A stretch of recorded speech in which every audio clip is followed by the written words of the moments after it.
हैं class 9th के moments का chapter number 1 the lost child, जिसे लिखा है मुल्क राज आनंद ने। बच्चों, चैप्टर की शुरुआत होती है स्प्रिंग के फेस्टिवल से। जब सब लोग मेला देखने जा रहे होते हैं, कुछ लोग पैदल ही जा रहे थे तो कुछ घोड़े और टांगे पर। बच्चों, इसी मेले में एक छोटा सा बच्चा भी अपने मम्मी पापा के साथ मेला देखने आया था, जो बार बार अपने मम्मी पापा को छोड़कर इधर उधर भाग जाता था। और जब उसके मम्मी पापा उसे आवाज लगाते तब वो उनके पास आता था। बेटा इधर आओ, उधर मत जाओ, हमारे साथ रहो। बच्चों, जब कभी भी वो मेले में स्वीट या टॉयज देखता तो उसकी तरफ वो अट्रैक्ट हो जाता था। उसने अपने पापा से हिम्मत करके बोला भी कि पापा पापा मुझे वो खिलौने दिला दो, पर अपने पापा की लाल गुस्से वाली आंखें देखकर वो चुप हो जाता है। ये सब उसकी क्लास 9th वालों कैसे हो?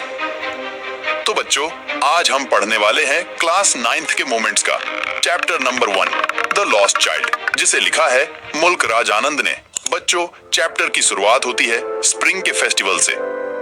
जब सब लोग मेला देखने जा रहे होते हैं, कुछ लोग पैदल ही जा रहे थे तो कुछ घोड़े और टांगे पर। बच्चों, इसी मेले में एक छोटा सा बच्चा भी अपने मम्मी पापा के साथ मेला देखने आया था, जो बार बार अपने मम्मी पापा को छोड़कर इधर उधर भाग जाता था। और जब उसके मम्मी पापा उसे आवाज लगाते तब वो उनके पास आता था। बेटा इधर आओ, उधर मत जाओ, हमारे साथ रहो। बच्चों, जब कभी भी वो मेले में स्वीट या टॉयज देखता तो उसकी तरफ वो अट्रैक्ट हो जाता था। उसने अपने पापा से हिम्मत करके बोला भी कि पापा पापा मुझे वो खिलौने दिला दो, पर अपने पापा की लाल गुस्से वाली आंखें देखकर वो चुप हो जाता है।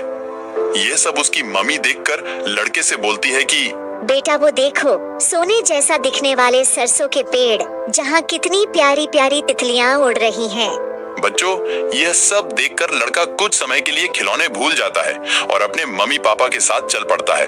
और कुछ समय बाद फिर कहीं चला जाता है।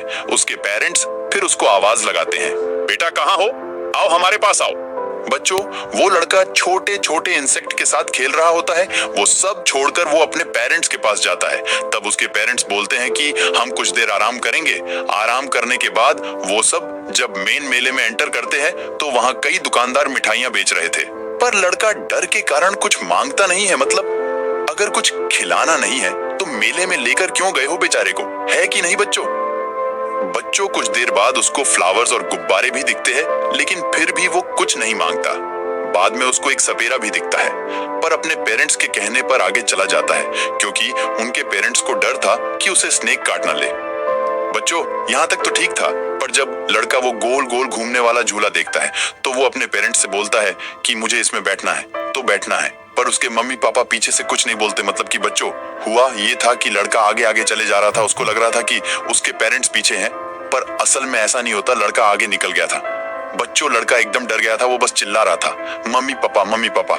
कुछ देर बाद एक आदमी उसे देखता है और पूछता है, अरे बेटा तुम कौन हो, रो क्यों रहे हो, तुम्हारे पेरेंट्स कहाँ हैं? पर लड़का केवल रो रहा होता है। वो आदमी उसे झूले के पास ले जाता है, सपेरे के पास ले जाता है, पर वो लड़का चुप नहीं होता। बस वो मम्मी पापा ही चिल्ला रहा था। बच्चों, वो आदमी लड़के को वो हर चीज दिलाने को कहता है जो उसे चाहिए था, पर वो फिर भी नहीं चुप होता। बच्चों,